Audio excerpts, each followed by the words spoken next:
We are back after a 2-week hiatus. Leading off returns for the first time since September the 7th, and a lot of baseball has happened since then, folks. As we continue towards our march to the playoffs, ESPO and I are going to get into our baseball notes, but we're going to put the feather on the cap that is about to be the 2021 regular season as we predict the award winners in each league. Plus, we take on your FSQs, your fan submitted questions, all that and more tonight on Leading Off.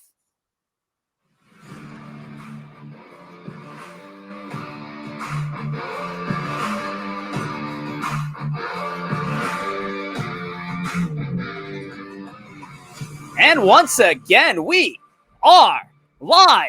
This is the 24th episode of Leading Off, live from Studio 69 in New Jersey and REM Studio in Staten Island, New York, airing exclusively on Twitch and powered by StreamYard. Welcome back to the show on this Monday, September the 27th, 2021. I'm your host, Rich Rivera, and I'm being joined by the worst gambler in all America, but he gets his own betting segment anyway, ESPO. Thank you, Rich. As always, you know how to introduce a man, and it's a beautiful talent you have, and never stop. But pleasure to be back, Rich. I know it's been a few weeks since our last show, but we are leading off once again, and our teams may have gone in separate directions since we last spoke. But I'm excited for what's to come next month in October. And they were heading towards those separate directions when that September 7th episode rolled around when we did a Tuesday night show. That was very weird. So again, for those of you who've been keeping up with everything and keeping up with our updates on Twitter, we thank you and we apologize for all of the delays and all the craziness that have happened. Obviously, we were scheduled to be gone on the September 13th episode, where we were originally scheduled for September 20th, last Monday. Unfortunately, your boy got sick. And I wasn't able to host the show. Luckily, it wasn't Corona, so don't go fucking crazy, people. It wasn't the vid. I just was sick, and then my eyes got pink, and everybody thought somebody farted in my pillow, and it wasn't the case. I just got a viral fucking infection, so give me a goddamn break. So here I am. I'm back. ESPO's back. We are here September the 27th to talk some baseball. And it's crazy because, as I mentioned in the monologue, the season's already winding down to its last few games. A lot of teams have already been knocked out of the playoffs, including, unfortunately, Espo's favorite team that he's representing tonight on his jersey. That is black, much like the funeral he could have attended for his favorite team as well. But here he is, and he's keeping a positive face because, there's still baseball to play, and he's a baseball fan at the end of the day, not just a Met fan. That's why he'd be calling it this season if it wasn't for just the fact that he loves the game. You're goddamn right, Rich. Every word of it. But you said it's the end of September, and I can't believe it. We've come so far since the beginning of March. What is this, episode number 24 now? And we're only just getting started. We were just talking before the show about our plans for next year, and both of us can't wait for what's to come. But that's we're not going to get ahead of ourselves. We still got plenty more in store tonight, don't we, Rich? Yes, we'll save those future plans for a different time on a different episode, and we'll talk about what's to come with Leading Off. But hey, make sure to, and of course, if you're subscribing to us on YouTube, we thank you so much. But make sure to let your friends know to share, like, and subscribe, and check out our full episodes on YouTube. And hey, let's get into it. The way we only know how, Espo, we always start every show with Ducks on the Pond, our news and notes around the baseball world, and we start with injuries as always. And on the Yankee front, kind of a scary injury last night. Aaron Judge sliding into second base, and this is a big dude sliding into second head first, and he dislocates his left pinky going into the bag. Looked very scary to see it. Like, for a big man, he's probably like, it's okay. For me, I'd be a bitch and I'd be crying and moaning on the floor. But this guy, Aaron Judge, absolute beast. But a left pinky dislocation. And right now, day to day, he's expected to be okay for the starting Tuesday for the series against the Blue Jays. But Yankees might have caught a break here, and hopefully Judge is ready to go. Yeah, I think that's all things considered, best case scenario for the Yankees is a day to day. Obviously, not a guy you want to lose at all. He's been their rock for sure all season, and I'm not a Yankee fan, but I'm knocking on wood for you guys because I'm a Yankees mush, according to you, Rich. Ooh, he is a Yankees mush. I actually, true story, ESPO was trying to text me during one of the most recent games, and I don't even remember what game. You might have to help me out Baltimore. there. In Baltimore. It was Baltimore, right? The So I only think one it they was lost recently. right. It was one of the last games they lost against the Orioles, and ESPO texted me during it saying, "Oh, I'm glad I got money. You got down to the Yankees or whatnot." And I'm like sitting there, I was like, "We're gonna fucking lose now that he just said that." And of course, as the Orioles fucking come back and win, I'm like, "ESPO, never text me again during the Yankee game, please." But At least the day before, I had also bet them against Baltimore, and they did win, and I didn't text you. That's what they won't share on the broadcast, there you go. folks. So again, it's Espo the mush that we all know and love on this show is not allowed to text his own co-host during the Yankee game. He's not allowed anymore. So anyway, more injuries. Brandon Belt day to day with a thumb injury. He suffered, I believe, on a hit by pitch. The Oakland A's, who are on the verge of being out of contention for the playoffs, lost Elvis Andrus and Jed Lowry. I mean, virtually for the rest of the season because there's only a few games left.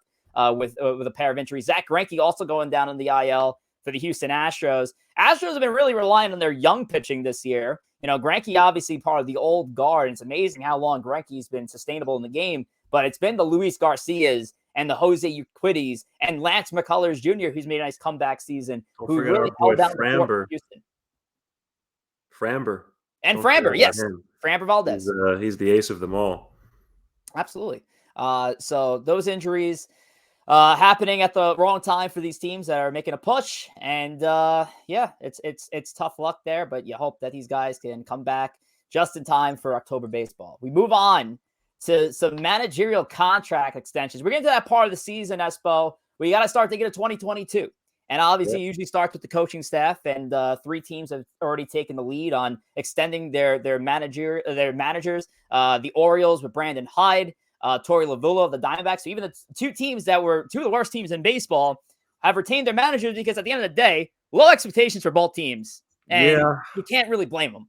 Right. I mean, what else are you going to do if you're those teams? Hire a new manager and he's going to lose 100 games? I mean, with those franchises, you need stability, and you kind of know you're going to suck for a while, but as long as you have a good leader leading the way and kind of teaching the young guys, then that's really all you can ask for. Exactly. And Lovullo, of course, like been around championship caliber teams. So there's definitely more in the tank that he needs to do. But obviously, there's a tough National League West division ahead of him. And it is a tough job to have. David Bell extended to 2023.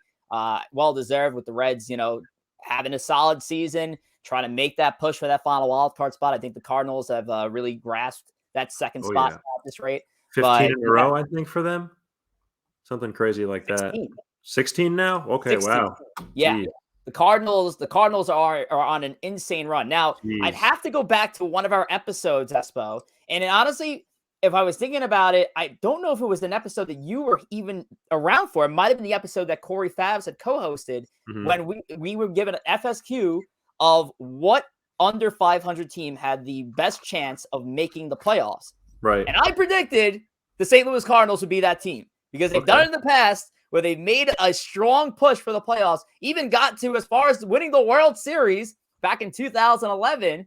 So I'm telling you, this team might be the best run organization in baseball, and they always find a way to stay in it, and they always have a farm to replenish their current guys with. And hell, they're still getting by with fucking Yadi Molina and Adam Wainwright, the same battery from 2006. You just had to go there, Rich, didn't you? Had to go there. But hey, the Cardinals, they are just like you said, they know how to work the magic in September and October, and I think the Dodgers might be maybe a little bit worried. 100 wins for them, and they don't win the division. It could come down to one game against St. Louis. And on the National League side of things, I am rooting hard for the St. Louis Cardinals because I think the one team that has a chance of knocking out the Dodgers one and done is a very, very, very, very hot St. Louis Cardinals team. And that is a dangerous team for the Dodgers to face at this point in the season. And I'm very curious to see what happens there. I would assume that matchup is possibly going to be looking like Scherzer Wainwright. Oof, that would be incredible. If that is the match, if that is the wild card game that we're calling, That is going to be an insane match. Wainwright having a great season, sub-4 ERA for him, which doesn't sound that attractive, but for a 38-year-old at this rate, it's pretty impressive stuff. What he's what would make that even more exciting of a matchup? Max Scherzer, born and raised in Missouri, Cardinals fan. That would make it really spicy, wouldn't it? Yes, great note, partner. I like that. And speaking of the playoffs, our last note would be the schedule of the series coming up, which we haven't really touched on as much, but obviously starting everything off with the wild card games. October 5th on ESPN, it's the American League wild card game. The National League wild card game follows it on October the 6th. That's next Wednesday. And then the division series starts that following fucking Thursday, the 7th. Championship series on the 15th. The World Series starting on the 26th. We're getting into October baseball. I mean, this is fucking wild. Like you mentioned it before, how 24 episodes in, we started our first episodes, our earliest, our warm-up episodes back in February. Spring and training. We're already talking about October baseball, Espo. It's crazy. Years flying. Absolutely crazy. I mean, the best is yet to come. We've had a lot of great times, but October baseball is just hearing it just gets me so excited. I love it. It's a beautiful time of the year. Nothing like October baseball, nothing like playoff baseball. And for those of you motherfuckers who sat there and said, fuck baseball, it's the most boring sport, you know what? Sit down and watch a goddamn October baseball game, and your mind will be blown. It's probably the best playoff.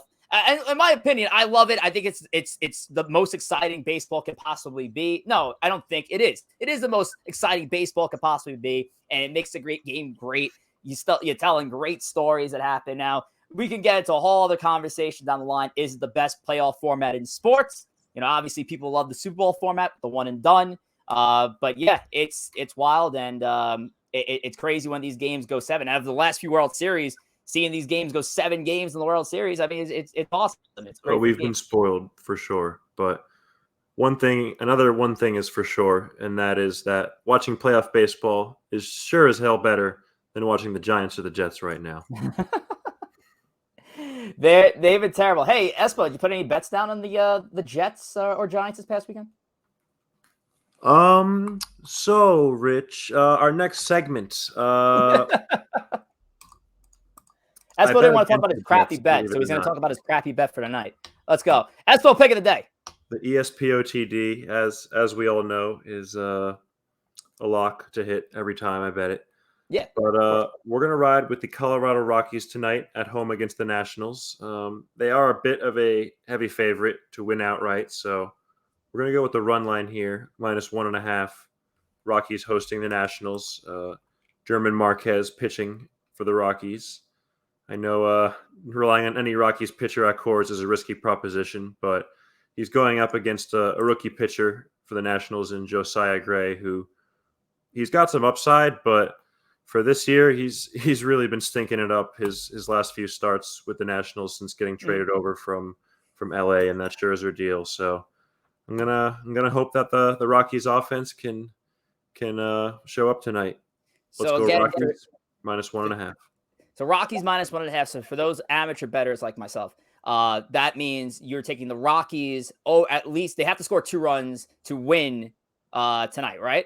Yeah, so they have to win by at least 2 runs. So okay, I mean, the amount of runs can be whatever, but as long as they win by 2 runs or more. So even if they win, but it's by 1 run, that would be bad for me. And it's -1.5 considering, because so that's not a favorable matchup. So obviously, if you're betting on it, you might win some pretty good money on it. They're actually maybe I shouldn't bet money because thanks to one of our viewers here in the comments, which my mother will appreciate, I'm sure. If they win, Espo should have to shave his head. And you know what? That's not a half bad idea at this point, considering the current state of hairs. Current state of affairs of my hairs. But Poor Ryan, of course, is referring to the time when I shaved half my mustache and savaged in the Bronx. But we're not going to go.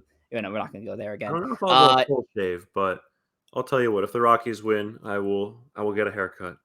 But Fair enough. I'm also cheating because I'm getting a haircut this Friday, no matter what. So all right. So again, we have a half-ass gamble here because obviously Espo's going to do this regardless. So yeah, I wouldn't feel good if I'm a rookie pitcher on the road having to pitch in Colorado. So yeah, I think that's a good bet. I feel good about the Rockies. Have some solid bats in there, that can get a hold of a few, take advantage of Josiah Gray. So yeah, we'll see if Espo can hit on this one. Probably And not. he probably won't, but this is the love of the game, right? Alrighty. Well, Sure. if you're going to find out more on how Espo does with his bet, you can follow us at Off Podcast, or you can follow the man himself at The Life of Espo. You can follow me at Rich J Rivera. I'm not going to tweet. So we are going to get into our big segment for tonight. It is the MLB 2020 awards predictions. Our chat is going off here. Corey Fabs, go Rockies and Royals. Mets need that top 10 pick. Des Dutch says, Hank shave that beard thing. Yeah, it's got like a fucking Matthew McConaughey going right there. All right. Dallas Buyers Club action going there. I like it. I kind of dig it. I'm more of an Interstellar guy, but yeah, there you go. I'm more of a Wolf of Wall Street guy. All right. Well, anyway, the MLB 2021 awards predictions. And now you ask yourself, guys, the fucking playoffs are next week. Why are we talking about this? Why can't we talk about this in November? Well, guess what? Next Monday is going to be the perfect layout for a prediction show for the playoffs. We'll have it all settled, pending if there's any tiebreakers. So we'll know who's going to be matched up where, and then we'll do our full playoff predictions next week. So while we don't know who's going to be the top three finishes for the awards, Espo and I decided that we're going to take this on and real quickly go through the Rookie of the Year, the Comeback Player of the Year, the Manager of the Year, the Cy Young, and the MVP in both leagues. And we're going to try to do it lightning fast so we don't bore you guys to tears. So we're going to start this off with the AL Rookie of the Year. We'll go AL to NL here, Espo. And let's get this graphic up for those of you that have a nice visual at home. Espo, you went with Ryan Mountcastle as your pick here.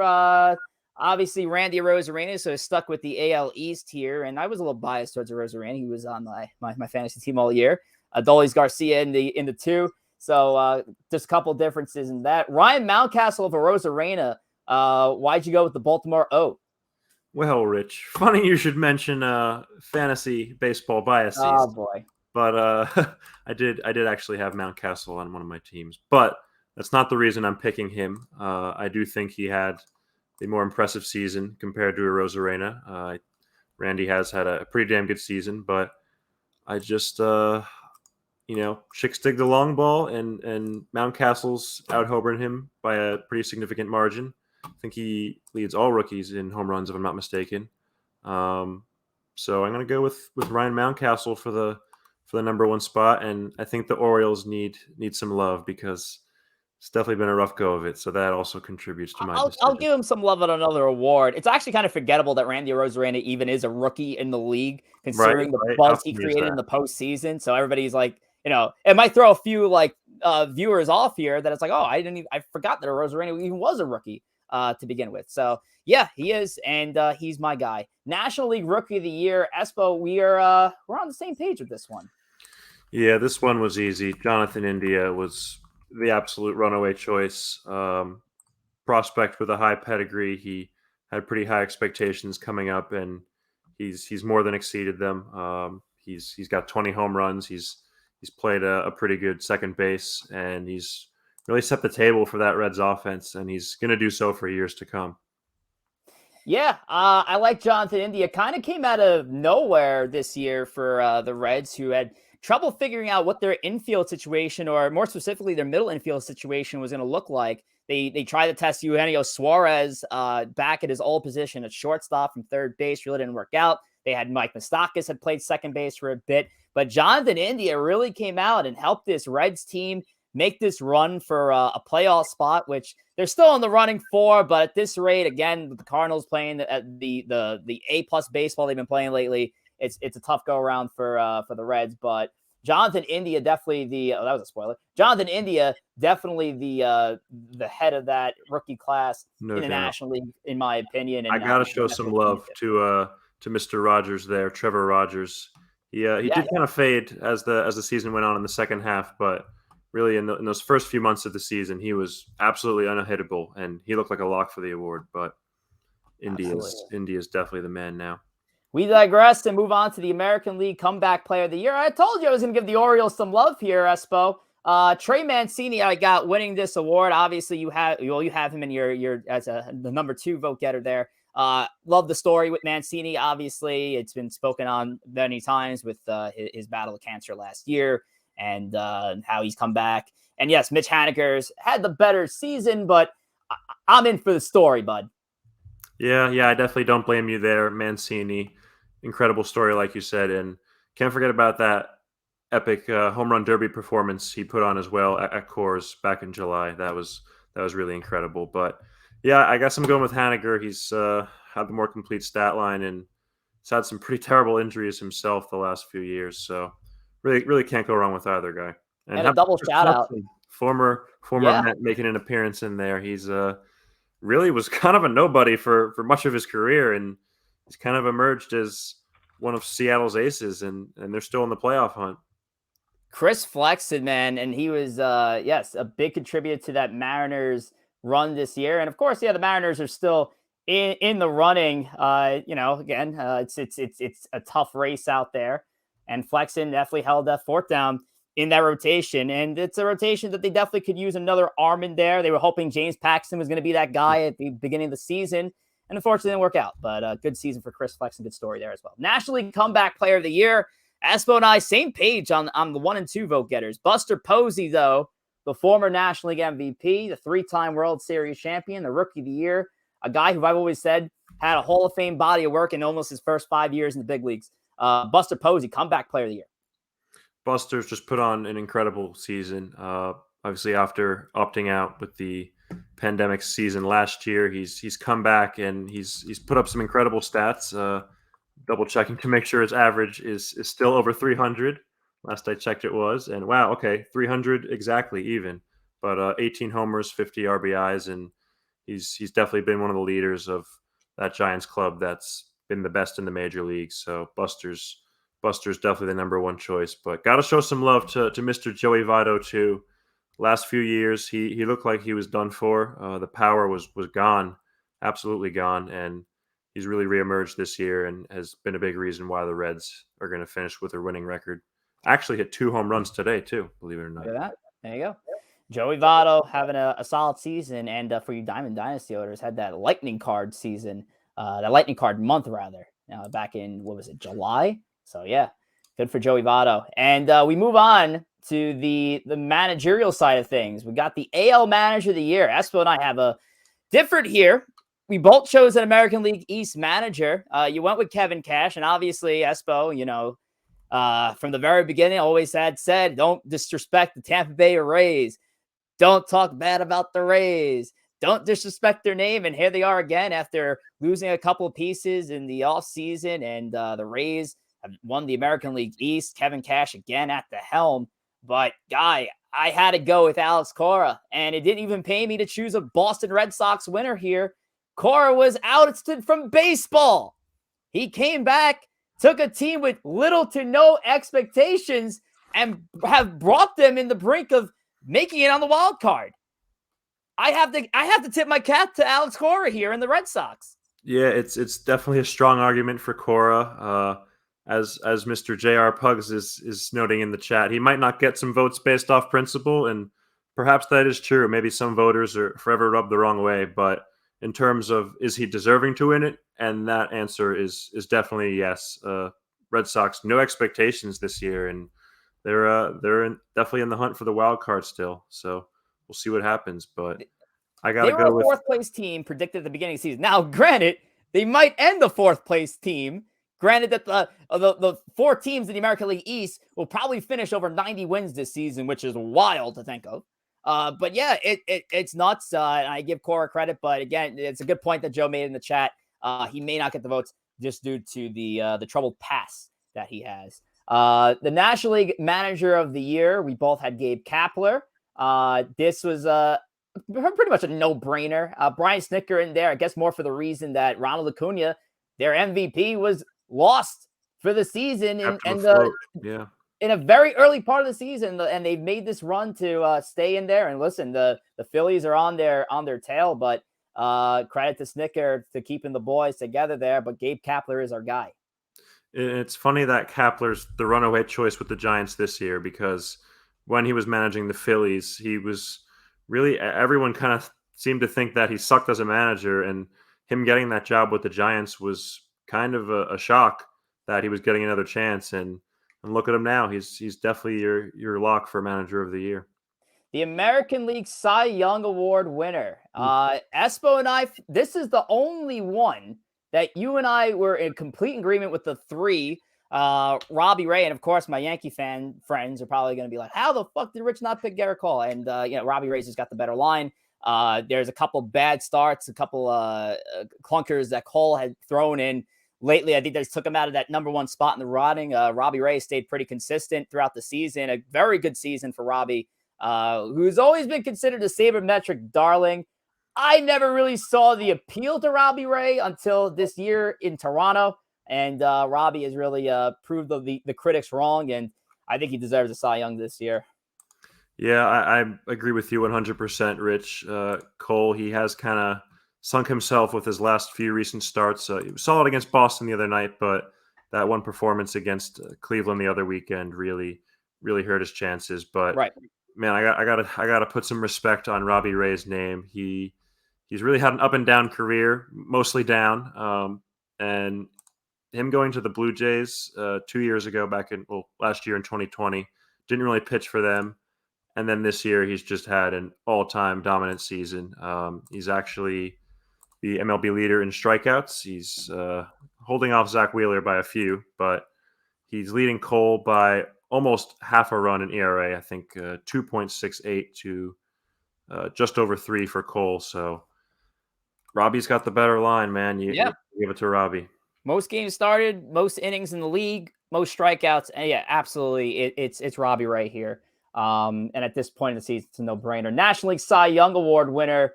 Unfortunately, at some point in this season, we all had Jacob deGrom by a landslide. It did not come into fruition. He got hurt. But there's a few Dodgers now that are in the front of the lines for the running of the NL Cy Young. We both have Max Scherzer here, though. Mad Max, he's gonna collect what, his third or his fourth now. He's an all-time pitcher here. He's not done yet either. He's 37 years old, but what an incredible year from him. Pretty solid with the Nationals, but once he got to the Dodgers, he just turned it on to a level we've not even seen from him ever. I'm trying to find his stats since he's moved to LA, but I got you. This would actually be his fourth Cy Young if he won this year. It would be his third in the National League. He won with the Tigers back in 2013. This year with the Dodgers alone, 1.43 ERA in 10 games started. It's quite an incredible run.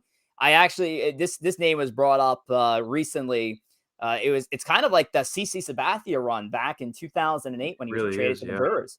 And he was just putting in some incredible numbers. And, so Scherzer having a run with the Dodgers right now, and he's keeping that going. Overall, 2.28 ERA between the two teams, 232 strikeouts. Scherzer's our guy. So let's move it on to a big one here, ESPO. This is a heavyweight battle here. This is the heavyweight fight that everybody wants to know who we choose, and this is it. ESPO, Team Shohei, Rich's Team Guerrero. ESPO, you're going with Shohei Ohtani, which, listen, everybody in America has already had Shohei Ohtani winning the American League MVP back in June. Clearly, he is, listen, if he wins it, great for him. Awesome. He was great for the game, and he did it as two different players at the same fucking time. But Vladimir Guerrero Jr. may win the triple fucking crown. And for a team that may go to the playoffs, as opposed to a team that's not going to make the playoffs. But ESPO, you take the floor. Why'd you choose Shohei over Vlad, much like the other experts in MLB? I think you made a lot of great points there with Vlad, but I didn't make enough.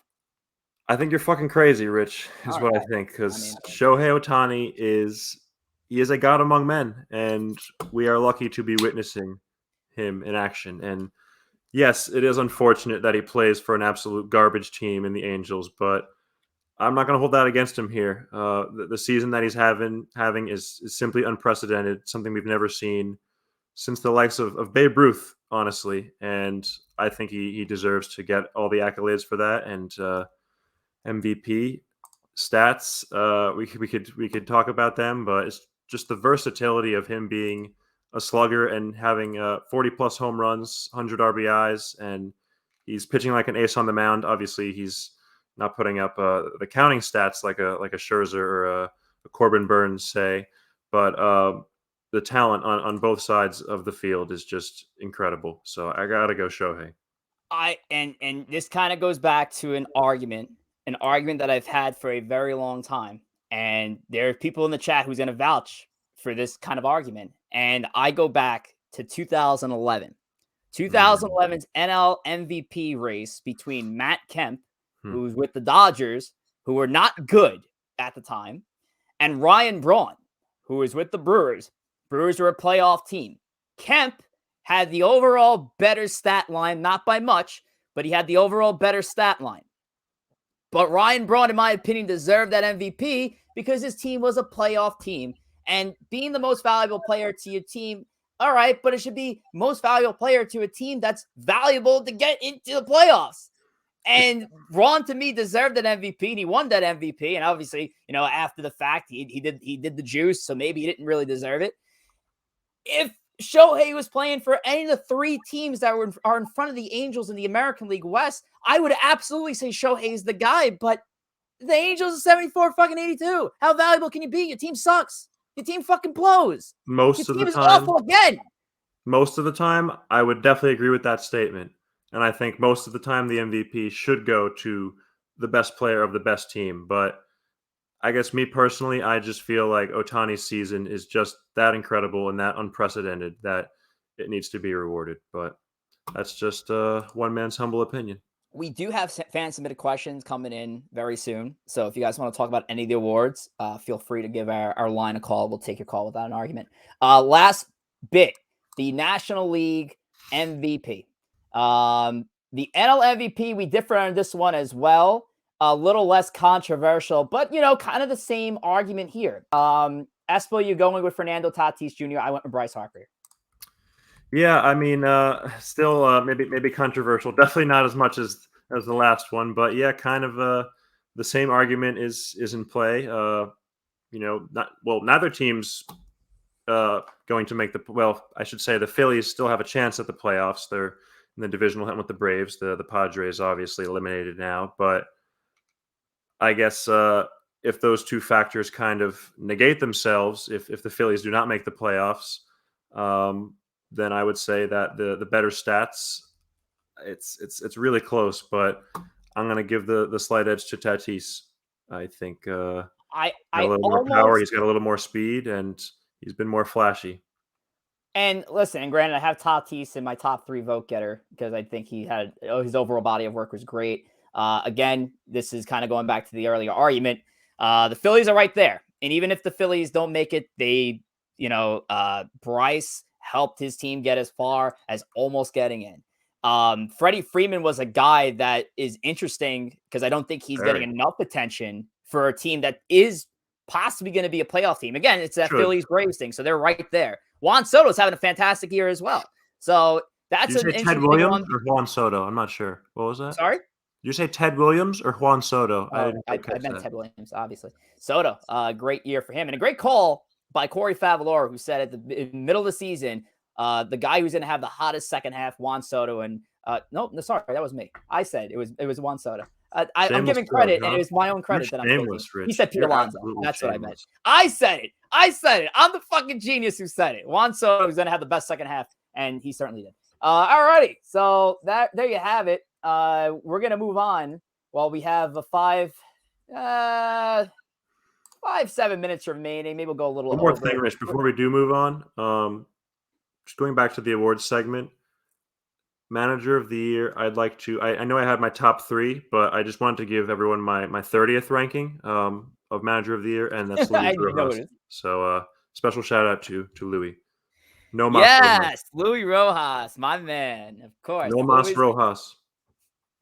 How soon? All right. Here's an ESPO pick of the year because it's not going to be today. What date will the Mets let go of their manager, Mr. Luis Rojas? Let's see. Final day of the regular season's Sunday the 3rd, right? Sunday the 3rd. 3 plus 1, 4. October 4th, I would hope. I don't Wow. think I don't think they should waste any time. I Wow. think they should serve this guy his walking papers instantly. I'm trying to remember how the MLB usually does it with letting lame duck managers go. I know in the NFL, the day after the regular season ends, they have Black Monday where all the coaches that are no longer useful are relieved of their duties. So we'll see what happens, but I think Louis should be shown the door right after the season ends. But I like it. And that will give us a topic on when we start off our show, as always, with Ducks on the Pond. That could be a news note right there. And I'd give Espo the credit on that one if it breaks. So I guess I could start off with a good fan-submitted question. Of course, you can submit your fan-submitted questions on Twitter using the hashtag FSQ. Of course, in our Twitch chat, I'll be looking for your questions out there. I did get a few that were personally sent to me, which are very cool. So first question was how's the pink eye? Obviously my vision is better now, so don't have to worry about that. Next we got, is being a Mets fan a harsher punishment than life without parole? Wow. well, I guess I'll take this one, Rich. Go for it. Not that I know anything about being on parole. But yeah, being a Mets fan is not a curse I would wish upon my worst enemy. It's really painful. It's hard for me to describe the words that I feel right now. I just kind of feel like a burning, churning feeling in my stomach of just anger and rage, and it's that's what it's like being a Mets fan. Next question. Good answer. Comments in the chat, not FSQs yet. JR Pugs, if Vlad wins the Triple Crown and if Jays make the playoffs, I think Vlad should win it. MVP, who is most valuable? Angels without Ohtani are in the same exact place in the division. Blue Jays did not get close without Vlad. Tatis can't because the team collapsed. He missed time. How about Burns winning Cy Young and Scherzer winning the MVP? Yeah, I think the NL Cy Young race, though Scherzer should win it, it's definitely a very interesting one. There's a lot of guys that are worthy of it. Scherzer, Corbin, of course, Woodruff, and Bueller. So a pair of Dodgers and a pair of Brewers. Those rotations are definitely really stacked at the top. But ultimately, I think it's got to go to Max. I do think that the suggestion of Scherzer as the MVP is definitely a good one. Especially since there's not really strong candidates in Tatis or Harper. So I think ultimately it will probably go to one of them, but maybe who knows? Maybe Scherzer could steal it away. Yeah, National League is kind of a shit show. There's a lot of guys you can make that argument for, and it was tough figuring out my top three. I mean, there was a few guys that I was like that were right there that were so close. Soto was right there for me as well, as a guy who should be considered for that award. But at the same time, we're going back to my old argument with the Nationals not being a fucking playoff team and not being close to being a playoff team almost all season long. Corey Fabs, great question here. Which modifications would you most like to see in the next CBA? Well, right off the top of my mind, I can definitely say that I want to do away with the 7-inning doubleheader. I think it's I get what they're trying to do. They're trying to take the load off of the players by having them play 2 7-inning games instead of 2 9-inning games. But as a fan, it just kind of sucks to see that kind of shortened game, and the strategy of it gets really wonky. And I feel like a lot of those games do go to extra innings, which leads me into my next point. I really, really want to see away with that runner on second inning rule to start extra innings. While I'll admit it definitely makes things more entertaining and makes games shorter, which I know is what the league wanted. It just feels weird, and it just doesn't seem like an organic way to play baseball. You know, you play normally for 9 innings, and then it's 10th inning, and then you just change up the game drastically like that. I'm not a fan. Not to I guess copy things I've said in the past when we've talked about this. I think there is hope for that rule. I think it needs to be modified. I don't think the current extra inning rule should go past this current season. I think there's room to figure it out. I like the idea Right, of getting the games complete within a certain time frame so teams don't get, right, fucked with their options and their right. bullpen usage because, Maybe their maybe do it offense if you couldn't right, score. right, So and I I think you can run with the runner at second, but only after like a 12 or certain I 13 think innings almost maybe. I think you need to just expand the fucking regular game for another 3 innings, and if you're in the 12th inning and you still haven't scored, then you do the extra inning rule. It's Right. almost like kinda how hockey has it's overtime Overtime and then plus shootout. shootout. Right, right, a normal overtime, and then you have a shootout if you can't decide. Yeah, I think that would definitely be a better idea, but have to remember, Rich, Rob Manfred is running the show, and he does not know what he's doing, so And can't he have does much not. faith. Great comments that I'm going to shout out real quick. JR Pugs kill the extra inning rule and no 7 inning doubleheaders, which Espo and I both agree with. No need. Tom Waspel, co-host of Savage and Bronx, tune in a few minutes on Twitch as well, 8 p.m. Eastern time. Need to do away with service time for minor leaguers. Corey Favs, salary floor and salary ceiling to balance the competitiveness, but it can be a soft cap. Teams can go under, over, but get hit with draft pick penalties on a sliding scale. And JR Pugs again need no cheat sheets, hat help guides, or QB books on catcher's arms. So then you don't have incidents like last week with the Tampa Bay Rays and the Toronto Blue Jays. That was great. That was FSQs, and that's a show, Espo. Anybody want to shout out and thank before we send this off? I'd like to thank you as always, Rich, for putting on a great production. Always the friends and fam for tuning in, and I'd like to thank the Brooklyn Nets because they are the only team of mine giving me hope right now. The Mets are dead to me. The Jets, they've been dead for a while. So yeah, that's the only thing giving me hope right now. But no, I'm kidding. I'm very hopeful for the baseball playoffs next month. Though the Mets won't be in it, it's going to be a blast, and I'm looking forward to it. On the flip side, 6 huge games for the Yankees. It was a hell of a weekend in Boston, which I'm going to cover in a few minutes on our other show. But before I do that, I want to thank you, Espo, as always, being a great sport and an even better co-host. I want to thank all our fans and our supporters. Huge. Look at this, fucking everybody showing up in the Twitch chat today. So I thank you all for tuning in on Twitch, all our live viewers as well. And make sure to stay subscribed to us on Twitter. On Twitch, and follow us on Twitter for all the latest in news. We'll see you here next Monday, right after the end of the 2021 regular season, and just in time to preview the playoffs. Should be a lot of fun, bud. We'll see you then.